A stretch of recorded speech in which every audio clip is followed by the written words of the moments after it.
Thank you. We have Dr. Tabitha Hardy, Assistant Dean from the Graduate Office. She's a wonderful person and wonderful with prospective graduate students. She's a go-to person. So she's going to talk today about GRE test prep. As we know, the GRE is the most common test that's required for graduate school. So that's what we decided to focus on. Some of you may have taken it already, but if not, you'll get some tips from Dr. Hardy. So with that, I'll turn it over. Hi, everybody. Thank you so much for hanging in there with us today. We really appreciate it, and we hope that this session has been really great for you so far. And so I just want to take a few minutes to share a few slides with you, talking a little bit about the GRE, answering any questions that you may have, and also sharing with you some of my favorite websites to share with students regarding how to kind of look at and study for the GRE. I'm going to share my screen with you guys.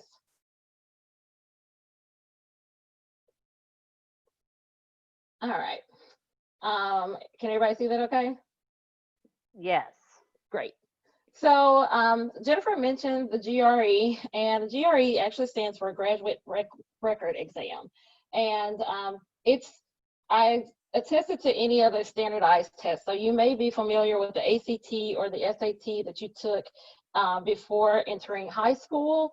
The GRE is one that a lot of programs use in order to look at standardization and a standardized test for graduate school. Now, not every program is going to require that you take the GRE.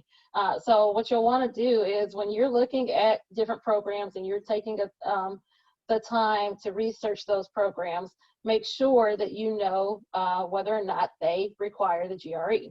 If they don't require it, it doesn't mean you shouldn't take it. It just means that it's not necessary for you to take it in order to apply. Now, I often suggest to students that if you have the means and the time to study for it, and you want to get into that choice school that you're thinking about, I would suggest taking the GRE, really because it's still one of the main ways that people utilize to kind of distinguish between applicants. And so I think a lot of schools are taking a more holistic approach, which means this is just one part of the application, the GRE, but then there are also the letters of recommendation, which we talked about earlier, the personal statements, and they kind of take all of those into accountability when they're looking at your application. But if your GRE score is great, it may explain away some things like some poor semesters that occurred in your undergrad. So if you had a semester that didn't go that well, a great GRE can help balance that out. So I also have a list here of some other standardized tests that folks have to take in order to get into certain programs. So whether you're thinking about graduate school or professional school, there likely is a standardized test that may be associated with that. So I'm going to talk a little bit about how the GRE works and how it's kind of written and broken down. The folks who make it, I'll take you to their website in a little bit, but it's broken down into three main sections. And one is the analytical writing section. And I think this analytical writing section is probably the most overlooked section. Everybody pays attention to the quantitative, which is the math, and the verbal, which is just the verbal reasoning. But a lot of folks just like push aside the analytical writing part. And what some data has suggested is that the analytical writing part is actually more indicative of someone's success in graduate school than the actual score on the quantitative and verbal sections. So the score on the analytical writing part is really still very important. And we'll talk scores in a few minutes. So the analytical writing part, you'll have 2 essays that you'll have to answer. The time will be 30 minutes for each one, and you will have to either analyze an issue or analyze an argument. Now, if you can't type, this is going to affect your time, right? So my suggestion is you take some time to go through the pool of issues and arguments, and I'll show you where those are in just a few minutes. With the quantitative section, it's about 20 questions per section. You'll still have 2 sections of that. One is actually an ungraded section, but you're not going to know which section is ungraded. And it could be that it is a quantitative or a verbal that's ungraded. And so that's going to take 35 minutes per section. And then it has a few different types of questions: a quantitative comparison, which are the ones that I hate the most, problem solving, which may have a paragraph or something that you have to solve the problem, and then data interpretation, like a chart or graph that you may have to take a look at, okay? And so there are 2 sections there. Then you have a 10-minute break, okay? And then you go right back into the verbal sections. And so right now, they're actually allowing people to take the test from home.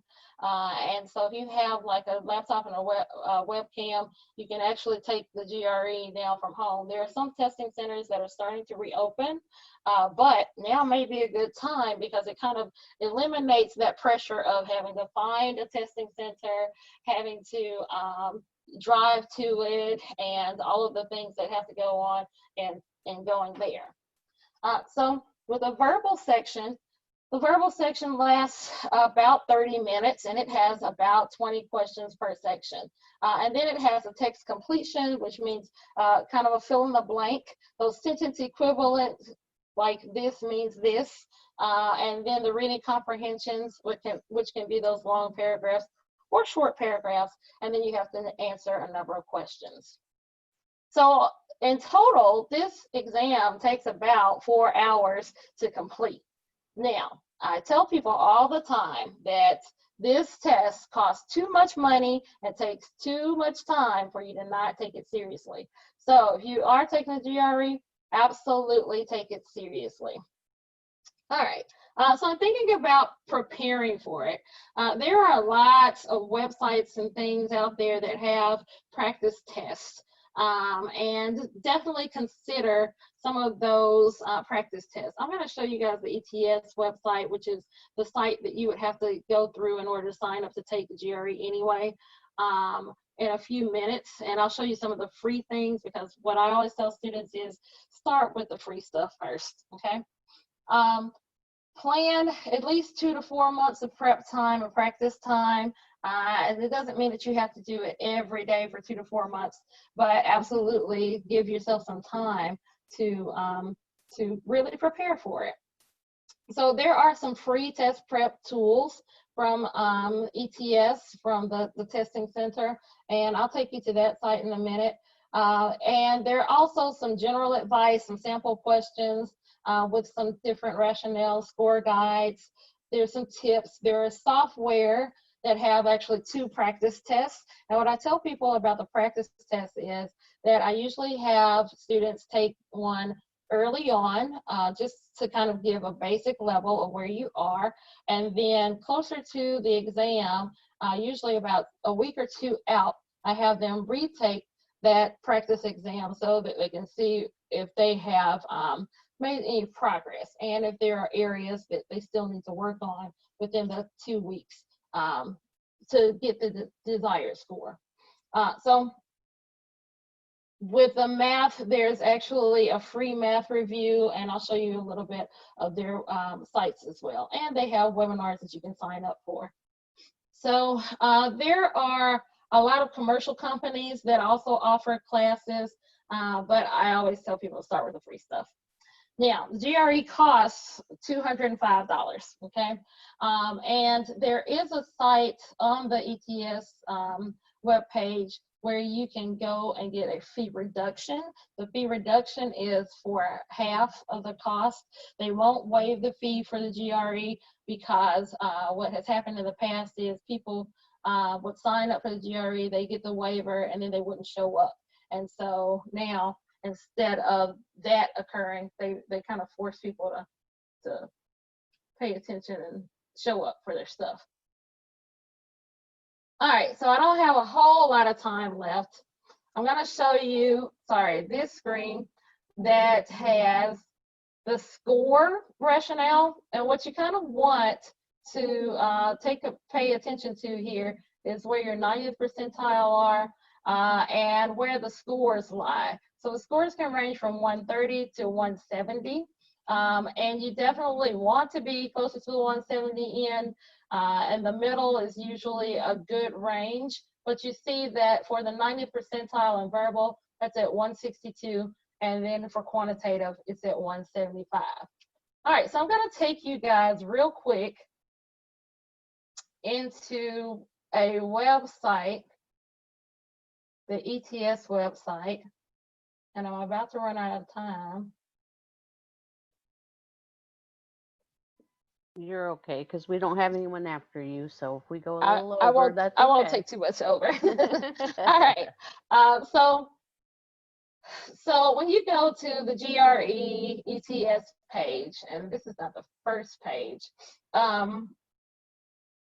but I'll take you to the first one. But you'll see like lots and lots of things there, okay? And then you can go specifically to the GRE. It will, and you can really just Google ETS GRE and it will pop up, I promise. It will take you to test centers and dates and IDs and all of that, but now is a good time to do it, especially if you have some anxieties about different things associated with test anxiety, because you can take the test at home and be in the comfort of your own home. We already talked a little bit about the fees, so if you go to this About the Test tab, under fees, down at the bottom, there is the link for the fee reduction program, okay? So I didn't want to point that out just in case. I also mentioned that there are a couple of free tests and free things that you can take a look at. And so I'm going to show you those really quickly. So it's under prepare for the test. And when you go to the prepare for the test site, it will show you a free general test preparation materials. And so these are all some of the parts, and then the analytical part, but also down here is the Power Prep software, which is actually 2 different tests that you can download and take, and it will give you a score so that you can kind of see what happens there. So quickly, any questions?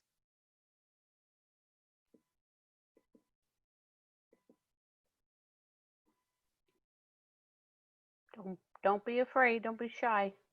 I know the GRE and the personal statement, I think, are the 2 components of the application that worry people the most.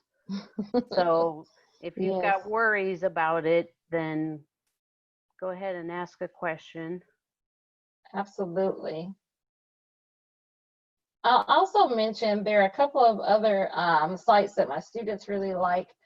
They like Magoosh, because with Magoosh, and I'll type it into the chat, you can actually have it on your phone and you can use that daily. And Kaplan is one that you would have to pay for some things, but Kaplan also has a lot of free tools. So with the Kaplan site, I would encourage folks to just sign up for the free stuff. They often have free tutorials on verbal and on quantitative, and also through the, they also have some free testing weekends that they allow folks to take the test for no cost. Yeah, you just got to watch for the sales pitch. Yeah, don't just ignore that. Yeah, ignore that and keep it moving. Do the free stuff. Yeah, absolutely. Any questions? Well, we're at 5:30, and